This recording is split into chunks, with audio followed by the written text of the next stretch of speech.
আজ পয়লা বৈশাখ। আজ 9টা 19 আর এইদিকে দেখো আমার মা নিয়ে এসে পড়েছে পরোটা। সবাইকে শুভ নববর্ষ।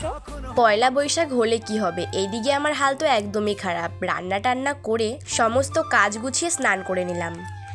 এখন আমার স্নান টান হয়ে গেছে, এখন আমি রান্না করছিলাম। রান্না করতে করতে আমি শেষ। আজকে আমি যে নতুন জামাটা পরে আছি এটা কিন্তু আমার মাই আমাকে গিফট করেছে। আর এদিকে জানো তো আমি চলে গেছিলাম প্রসাদ খেতে। এদিকে প্রসাদ নিয়ে আসার পর বাড়ি চলে এসে কিছুক্ষণ ঘুমিয়ে নিয়ে সন্ধেবেলার দিকে আমি আর মা চলে গেছিলাম একটু হালখাতা করতে। এই দিকে এসে দেখি পুরো বিয়ে বাড়ির মতন ভিড়। তো কি আর করার, আমরাও চলে গেছিলাম দোকানের ভেতরে হালখাতা করতে। আর এদিকে এসে দেখি এখানেও অনেক লাইন দিতে হয়েছে।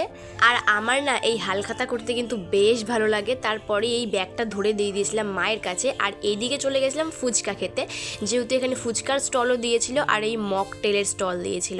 মকটেলটা আমি ফার্স্ট টাইম খাচ্ছি বলে আমার হয়তো এরকম লাগছে, অনেকের ভালোও লাগতে পারে। আর এই মকটেলের ভেতরে বেশ কি কি দিয়েছিল সেটাই আমি মাকে বলছিলাম। দেন তারপরে চলে এসে পড়েছি বাড়িতে। চলো ব্লগটা আজকে এই অবধি এন্ড করা যাক। টাটা।